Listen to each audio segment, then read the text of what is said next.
স্বৈরাচারী শেখ হাসিনা আপাতত দৃশ্যত তিনি এবং তার ফ্যাসিস্ট দূষররা 2024 সালের 5 আগস্ট তারা তাদের কর্মের উপহার পেয়েছেন।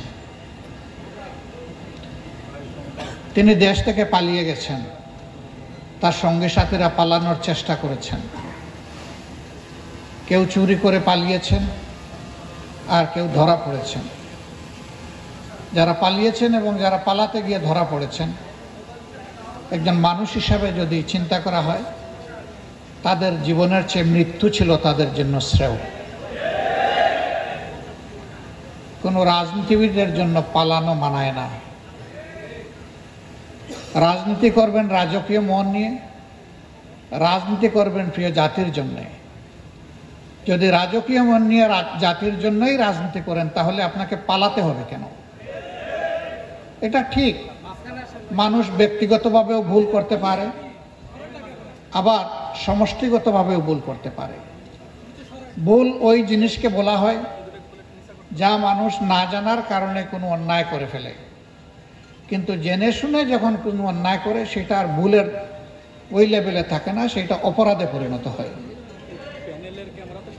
কেত পালায়, চুর পালায়, ডাকাত পালায়, খুনি পালায়, লুটেরা পালায়, গোমকারী পালায়, দর্শক পালায়, কোনো ভালো মানুষ পালায় না। বিচারের রায় তারাই তাদের উপরে দিয়ে ফেলেছেন, আর বাকি কৃতকর্মের পাওনাটা এখন তাদেরকে পেতে হবে। সেই অপেক্ষায় জাতি উন্মুখ হয়ে আছে। আমরা জানি এই সরকার সমস্ত বিচার সম্পন্ন করতে পারবে না, কিন্তু ফ্যাসিস্টের বিচার তাদেরকে শুরু করতে হবে, এবং এই শুরুটা হবে 28 অক্টোবর থেকে, যেদিন লগি বইটার তাণ্ডবে দেশের রাজনীতি তার পথ হারিয়েছিল, সমাজ তার পথ হারিয়েছিল, যেদিন মানবতার মৃত্যু হয়েছিল, ওই দিন থেকেই বিচারের কার্যক্রম শুরু করতে হবে। 28 অক্টোবর থেকে শুরু করে 2024 সালের 5ই আগস্ট পর্যন্ত এই লগি বইটাওয়ালারা যাদেরকে খুন করেছে, আমি মহান মওলার দরবারে তাদের শাহাদত কামনা করছি। এখানে জামাতের শীর্ষ নেতৃবৃন্দ আছেন, প্রিয় দলের সহকর্মীবৃন্দ আছেন, নারী আছেন, পুরুষ আছেন, শিশু আছেন, আবাল বৃদ্ধ বনিতা আছেন। তাদের অপরাধ, তারা অন্যায়ের বিরুদ্ধে, ফ্যাসিজমের বিরুদ্ধে তারা প্রতিবাদ করেছিলেন। এই জন্যই তাদেরকে খুন এবং গুমের শিকারে পরিণত হয়েছে। এই সরকার আমাদের নেতৃবৃন্দের বিরুদ্ধে খুন, হত্যা, দর্শন এবং লুণ্ঠনের মামলা দায়ের করে মিথ্যা মামলার মাধ্যমে সাজানো বিচারে, পাতানো আদালতে তাদেরকে বিচারিক খুন করেছে, যা মানুষ দেখেনি। কাল্পনিক অভিযোগ এনে তাদেরকে হত্যা করা হয়েছে, কিন্তু মানুষ দেখেছে চোখের সামনে এই নিকৃষ্ট দলটি শত মা বোনের ইজ্জত লুণ্ঠন করার পর ধর্ষণের সেঞ্চুরি পালন করেছে। ঢাকার বিখ্যাত শিক্ষা প্রতিষ্ঠানে আমাদের কলিজার টুকরা মেয়েদেরকে জানোয়ারদের হাতে তুলে দিয়েছে। মিডিয়ায় তা উঠে এসেছে। আওয়ামী লীগের লম্পট নেতা কর্মী এবং তাদের মন্ত্রীদের লাম্পটের কুৎসিত ইতিহাস সাংবাদিক বন্ধুরা হাজারো বইয়ের সংস্কৃতির ভিতরেও অল্প হলেও তুলে এনেছে। আজকে তাদের পাওনা তাদেরকে পেতেই হবে। গুমের সংস্কৃতি তারা চালু করেছিল, এবং এই গুমের সংস্কৃতির উৎকর্ষ দান করেছেন শেখ হাসিনা। জায়গায় জায়গায় আয়নাঘর তৈরি করেছেন। সেরকম একটা আয়নাঘর আমারও দেখার সুযোগ হয়েছে। ওরকম একটা আয়নাঘরে আমিও 13 দিন ছিলাম। তবে হ্যাঁ, এর আগে আমাকে আদালতে উপস্থাপন করা হয়েছে, কিন্তু সেখানে শত বনি আদমকে দেখেছি, আলিম উলামাকে দেখেছি।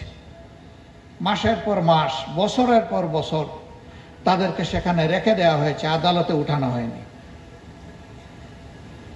এরকম কত আয়নাগর জায়গায় জায়গায় যে ওরা তৈরি করে রেখেছিল আল্লাহই ভালো জানে। অথচ দেশের প্রচলিত আইনে বলা হয়েছে কোনো ব্যক্তিকে গ্রেফতার করার পর 24 ঘন্টার ভিতরে অবশ্যই তাকে আদালতে তুলতে হবে এবং গ্রেফতার করার সাথে সাথে তার আপনজনকে জানাতে হবে যে তাকে গ্রেফতার করা হয়েছে।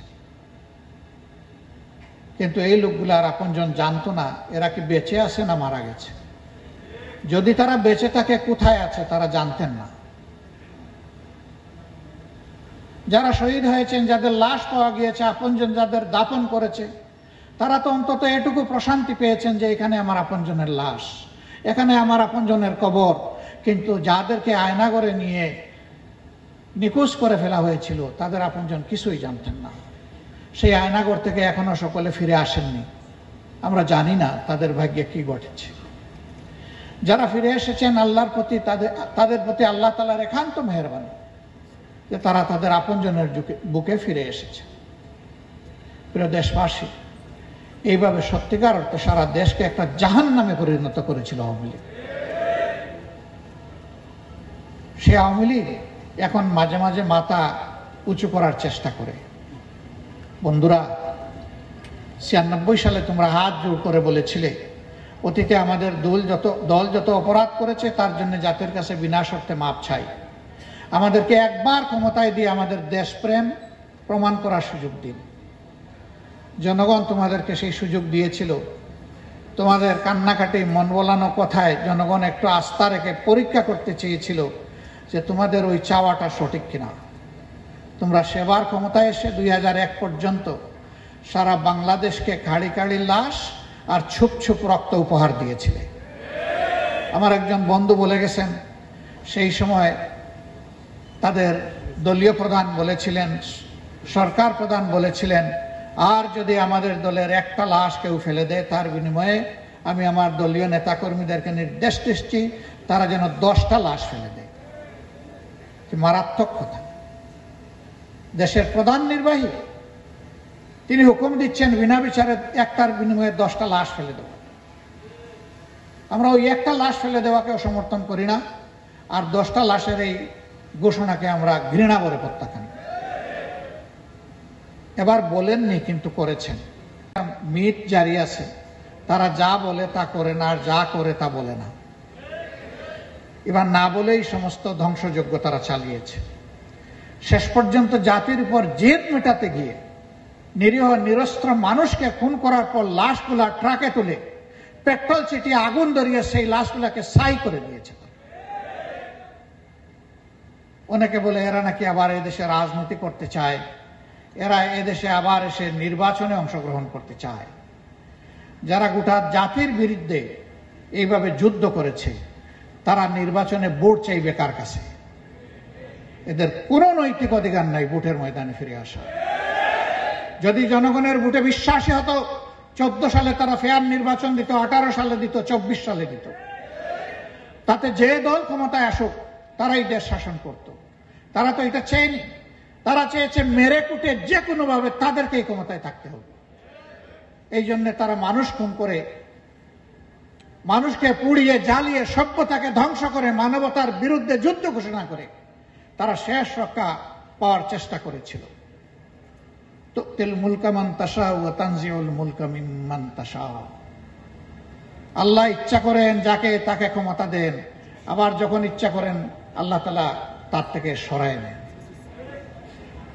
তারা 2041 সাল পর্যন্ত কমপক্ষে বন্দোবস্ত নেওয়ার ঘোষণা দিয়ে ফেলেছিল। 24 সাল তাদের জীবনে এমন হয়ে আসে তারাই আসবে এটা তারা কল্পনা করে নাই, আমরাও কল্পনা করি নাই। এটা হয়েছে একমাত্র আল্লাহ তাআলার মেহেরবানিতে। সুতরাং সামগ্রিক কৃতিত্ব আল্লাহ তাআলার, বাংলাদেশের জমিনের কৃতিত্ব আবার বলছে এই দেশের 18 কোটি মজলুম মানুষের, প্রতিবাদী মানুষের, আর নেতৃত্বের কৃতিত্ব আমাদের যুব সমাজের। এখন আমরা যারা বাংলাদেশকে গড়তে চাই, রাজনীতি করতে চাই, তাদেরকে জন আকাঙ্ক্ষা অন্তরে ধারণ করে জন আকাঙ্ক্ষাকে সম্মান করেই রাজনীতি করতে হবে।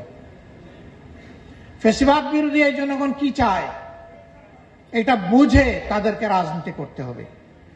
আমরা যদি সেই রাজনীতি করি, আমরা পাবো জনগণের ভালোবাসা, দোয়া, সহযোগিতা। কিন্তু আমরা যদি আবার ভুল করি, তাহলে যে জনগণ ফুঁসে উঠতে পড়েছিল 24-এ, সেই জনগণ ট্রেনিং পেয়ে গেছে, রাস্তা পেয়ে গেছে, যে কোনো সময় ফুঁসে উঠতে পারে। অতএব আমাদের সবাইকে সাবধান হতে হবে। জাতীয় জীবনে কোনো সংকট সৃষ্টি হোক আমরা চাই না। জাতির মৌলিক স্বার্থের ব্যাপারে জাতির বিবেক এবং অভিব্যক্তি মতামত বিভক্ত হোক, এটাও আমরা চাই না। মৌলিক সকল বিষয়ে জাতিকে ঐক্যবদ্ধ থাকতেই হবে। আমরা বিভক্ত জাতি প্রত্যাশা করি না, দল, মত, ধর্ম কোনো কিছুর ভিত্তিতেই না। যারা এই দেশের মানুষকে ভালোবাসবে, সম্মান করবে, যারা মানবতাকে অন্তরে ধারণ করবে, যারা অন্যের মতকে শ্রদ্ধা জানাবে, তারা এদেশে অবশ্যই রাজনীতি করবে। কিন্তু যারা ফ্যাসিজমের মাধ্যমে কোনো কিছু করতে চাইবে, আপাতত আমরা নিঃসন্দেহে বলে দিতে পারি, বাংলাদেশে তাদের জায়গা নেই। সম্মানিত বন্ধুগণ, 28 অক্টোবর থেকে শুরু করে 2006 সালের আজ পর্যন্ত, অর্থাৎ এবছরের 5 আগস্ট পর্যন্ত যারা দুনিয়া থেকে বিদায় নিয়েছেন ফ্যাসিবাদের বিরুদ্ধে লড়াই করতে গিয়ে, আল্লাহ তাদেরকে শহীদ হিসাবে কবুল করুন। যারা আহত পঙ্গু হয়েছেন, আল্লাহ তাআলা তার প্রশান্তির হাত তাদের সিনায় বুলিয়ে দিন। আমরা তাদেরকে, তাদের পরিবারকে আমরা কথা দিচ্ছি, তারা যে আকাঙ্ক্ষার জন্য লড়াই করেছিলেন, আমরা এই পথে কোনো অপশক্তির সামনে মাথা নত করব না, ইনশাআল্লাহ তাআলা লাজিম। আমরা কোনো অন্যায়ের সাথে আপোষ করব না এবং লুটের মালে আমরা ভাগ বসাবো না। আল্লাহ যদি এই জাতির খেদমতের জন্য কখনো আমাদেরকে কবুল করেন, আবারও বলছি, আমরা ইনশাআল্লাহ জাতির সেবক হব, মালিক হব না। আমরা শুধু সেবক হব না, মানুষের জান, মাল, ইজ্জত এবং আবরুর আমরা হব চৌকিদার ইনশাআল্লাহ। আমরা সেই পাহারাদারি যদি করতে পারি, এটি হবে আমাদের সার্থক রাজনীতি। আমরা আমাদের সন্তানদের স্বপ্ন, দেশবাসীর স্বপ্ন একটি বৈষম্যহীন, দুর্নীতিমুক্ত, মানবিক বাংলাদেশ আমরা চাই এবং সেই বাংলাদেশের জন্য আমরা আমাদের যুব সমাজকে বাছাই করে নিতে চাই। আমাদের যুব সমাজের উপর আমাদের যথেষ্ট আস্থা আছে। যারা দায়িত্ব নিয়ে এই জাতিকে নিজের বুক পেতে দিয়ে যারা মুক্তির স্বাদ এনে দিয়েছে, ইনশাআল্লাহ তারা আমাদেরকে আগামীর বাংলাদেশও গড়ে দিতে পারবে। এই জন্য একটি তারুণ্য সমৃদ্ধ সমাজ আমরা গড়ে তুলতে চাই। এই সমাজ বিনির্মাণ, ইনসাফ ভিত্তিক একটি রাষ্ট্র বিনির্মাণে আমরা সাংবাদিক বন্ধুদের মাধ্যমে আমরা দেশবাসীর কাছে দোয়া চাই, সহযোগিতা চাই, ভালোবাসা চাই, অন্যায় করলে আমাদের সমালোচনা চাই এবং মানবিক বাংলাদেশ গড়ার জন্য আমরা আপনাদেরকে সাথে চাই, পাশে চাই। সাংবাদিক বন্ধুরা, আপনারা কষ্ট করে এসেছেন, আমাদের কথাগুলো অবিকল জাতির সামনে পৌঁছে দেওয়ার জন্য আমি আপনাদের প্রতি আহ্বান জানাচ্ছি এবং আপনাদেরকে একটা দায়িত্ব আজকে দিয়ে যাচ্ছি।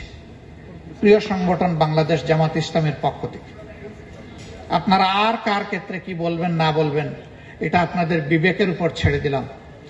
আমাদের সাদাটাকে সাদা বলবেন, আমাদের মধ্যে কোনো কালো দেখলে সেটাকে তুলে ধরবেন। সেই কালিমা যদি আমার মাঝে থাকে, আমাকেও ছাড় দেবেন না। আমরা একটা স্বচ্ছ পরিচ্ছন্ন বাংলাদেশ করতে চাই। এই জন্য আপনাদেরকে দায়িত্বশীল ভূমিকা পালনের জন্য আমরা আহ্বান জানাচ্ছি।